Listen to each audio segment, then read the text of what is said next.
टा धान जस विक्षयण मिश्रीकरणम से तत्पुरुष समास संज्ञा हो गई और प्रातिपदिक संज्ञा कर दी सुपों का।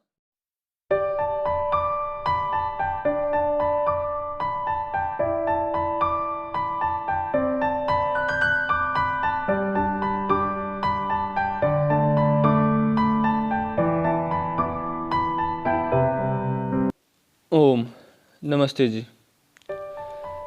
पिछली वीडियो में हमने कुछ नियमों के साथ उनके उदाहरणों के रूपों की सिद्धियों को सिद्ध किया था।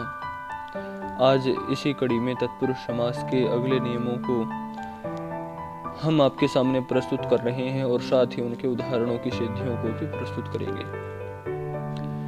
सर्वप्रथम आता है हमारे सामने सूत्र कर्तरी करणे कृता बहुलम। कर्तरी करणे कृता बहुलम कहता है कि कर्ता और कर्ण में जो तृतीया तदंत पद का कृदंत के साथ बहुलता से समास होता है। ठीक है, तो हमारे पास उदाहरण है इसका हरित्रात है। हरित्रात है। अब हरित्रात है का जब हम इस रूप की सिद्धि करेंगे समास के अनुसार तो दो प्रकार के विग्रह मैंने आपको पूर्व सिद्धियों में भी बताए थे। तो पहले लौकिक विग्रह फिर अलौकिक विग्रह। तो लौकिक विग्रह में हरिणा त्रात है और अलौकिक विग्रह में हरिटा त्रात शु। ठीक है, और इसके पश्चात तत्पुरुष समास करेंगे कर्तरी करणे कृता बहुलम सूत्र से।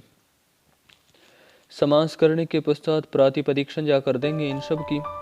फिर जो शुप आए हुए हैं इनमें शु और टा इनका लोप कर देंगे, लुक कर देंगे। शुपो धातु प्रातिपदिकयो सूत्र से शुपों का लुक हो जाएगा। उसके पश्चात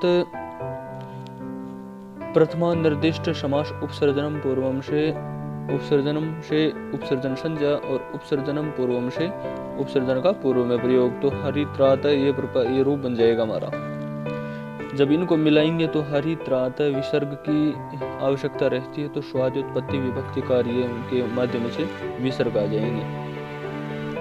ठीक है, इसी प्रकार जब हम आगे बढ़ते हैं तो अगला सूत्र आता है हमारा, अगला उदाहरण आता है नख भिन्न।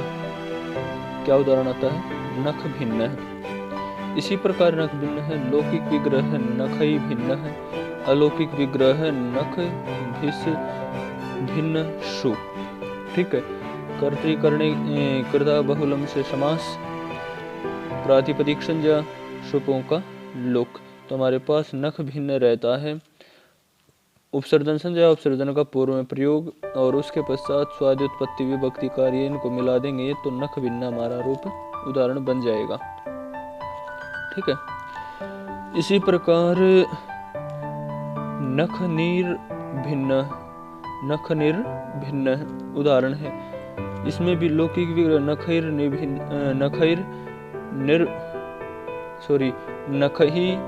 निर्भिन्न है। तो नख भिस निर्भिन्न शु। इस प्रकार ये लौकिक और अलौकिक विग्रह हो गई। समास कर दिया, प्रातिपदिक संज्ञा कर दी, शुपों का लुक कर दिया। शुपों का लुक होने के पश्चात उपसर्जन संज्ञा कर दी, उपसर्जन का पूर्व में प्रयोग भी कर देंगे हम। ठीक है, और इस बीच में हम बता देते हैं कि किसी भी प्रकार की सिद्धि आपको समझनी है, संस्कृत से संबंधित कोई भी विषय आपको समझना है, पढ़ना है, आप हमें कमेंट कीजिए, हम आपको पढ़ाएंगे।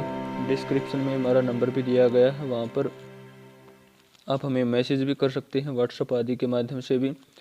और आप ऑनलाइन कक्षा में ज्वाइन होना चाहते हैं तो भी आप हमसे संपर्क कर सकते हैं, अपना परिचय लिखकर हमें भेज सकते हैं। ठीक है, तो आइए इसी कड़ी में जब हम आगे बढ़ते हैं तो हम कहाँ पर थे? उपसर्जन संज्ञा पर। जब हमने उपसर्जन संज्ञा की तो उपसर्जन का पूर्व में प्रयोग भी किया, उपसर्जनम पूर्वम से, और फिर उसके पश्चात क्या? स्वाद्योत्पत्ति विभक्ति कार्यम। तो नख निर्भिन्न रूप हमारा बन जाता है। ठीक है, इसी प्रकार आगे एक नियम आता है, अगला एक सूत्र आता है, कृत्यैर धिकार्थ वचने, कृत्यैर धिकार्थ वचने।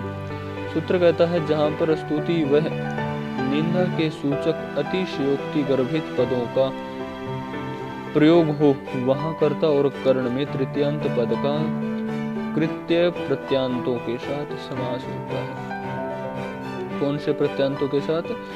कृत्य प्रत्यांतों के साथ। ठीक है, कृत्य प्रत्यांतों के साथ। तो आइए हमारा उदाहरण है वातच्छेद्यम, वातच्छेद्यम। ठीक है, तो लौकिक विग्रह वातेन छेद्यम, अलौकिक विग्रह वातटा छेद्यशु। तो सत्पुरुष समास करेंगे किससे? कृत्यैर धिकार्थ वचने से। फिर प्रातिपदिक संज्ञा करेंगे और शुभ जो आए हुए उनका लुक करेंगे। जब लुक कर देंगे तो प्रथमांत उपसर्जन संज्ञा कर देंगे प्रथमा निर्दिष्ट समास उपसर्जनम से, और उपसर्जन का पूर्व में प्रयोग कर देंगे। तो हमारे पास शेष क्या रहा? वातच्छेद्य। अब हमें इसको मिला देंगे तो वातच्छेद्य तो बन जाता है, और च लेके आने के लिए स्वाद्युत्पत्ति के माध्यम से, किसके माध्यम से? स्वाद्युत्पत्ति विभक्ति कार्यम के माध्यम से च भी आ जाएगा और म भी आ जाएगा, वातच्छेद्यम भी रूप की सिद्धि हो जाएगी। ठीक है, और यदि इसके बारे में जानना चाहते हैं स्वाद्युत्पत्ति विभक्ति के बारे में, तो आप कमेंट कीजिए, हम आपको पूरा विस्तार से खोल कर समझा देंगे। और वैसे भी हमने अव्ययभाव समास की पूर्व वीडियो में भी बता रखा है इसके बारे में। इसके बाद जब हम आगे बढ़ते हैं तो काक पेया उदाहरण है। तो काक पेया में काक ही पेया लौकिक विग्रह हो गया, और काक भिस पेया शु ये अलौकिक विग्रह हो गया। कृत्यैर धिकार्थ वचने से हम तत्पुरुष समास संज्ञा कर देंगे। जब तत्पुरुष समास संज्ञा हो जाएगी तो प्रातिपदिक संज्ञा शुपों का लुक। तो काक पेया उपसर्जन संज्ञा उपसर्जन का पूर्व में प्रयोग। तो काक पेया स्वाद्युत्पत्ति विभक्ति कार्य है, काक पेया बन गया। इसी प्रकार इसी कड़ी में अगला सूत्र है अन्येन व्यंजनम। अन्येन व्यंजनम क्या कहता है? व्यंजनवाची तृतीयांत शुबंत से अन्नवाची जो प्रकृति तद विशिष्ट समर्थ शुबंत के साथ समास होता है। तो इन्होंने बता दिया व्यंजनवाची तृतीयांत शुबंत की अन्नवाची जो प्रकृति है वही तद विशिष्ट समर्थ शुबंत के साथ समास होता है। तो जब हमारा उदाहरण देखते हैं तो दध्योर्दन, दध्योदन, दध्योदन। तो जब लौकिक विग्रह करते हैं तो दधना ओदन, और अलौकिक विग्रह में दधि टा ओदन शु। प्रातिपदिक समास करेंगे अनेन व्यंजनम से, और प्रातिपदिक संज्ञा करके शुपों का लुक कर देंगे। कौन कौन से? टा का और शु का। दधि ओदन शेष रह जाएगा। उपसर्जनम से उपसर्जन संज्ञा उपसर्जन का पूर्व में प्रयोग, दधि ओदन हमारे पास शेष रह जाएगा। फिर उसके पश्चात स्वाद्युत्पत्ति विभक्ति कार्य से हमारा रूप बन जाएगा। तो इसमें एक सूत्र लगेगा, दधि है, ई को यणची से यण आदेश करेंगे। ठीक है, ई के स्थान पर ये हो जाएगा, और जब ई के स्थान पर ये हो जाएगा तो हमारे साथ दध्य हो जाएगा। दधि के स्थान पर दध्य आ जाएगा, और जब दध्य आ जाएगा तो हमारा दध्योदन रूप भी बन जाएगा। ठीक है, तो इसी प्रकार आज का हमारा अंतिम सूत्र रहेगा विक्षेण मिश्रीकरणम। क्या? विक्षेण मिश्रीकरणम अर्थात मिश्रीकरण वाची तृतीयांत शुबंत का भिक्षवाची प्रकृति शुबंत के साथ विकल्प से समास होता है, और वह तत्पुरुष होता है। ठीक है, एक बार समास होगा और एक बार नहीं होगा। तो हमारा उदाहरण है क्या? गुडधाना। क्या है? गुडधाना। तो लौकिक विग्रह में गुडेन धाना, और अलौकिक विग्रह में गुड टा धान जस। विक्षेण मिश्रीकरणम से तत्पुरुष समास संज्ञा हो गई, और प्रातिपदिक संज्ञा कर दी, सुपों का लुक कर दिया, जसका और टाका, तो हमारे पास गुड धान शेष रह गया।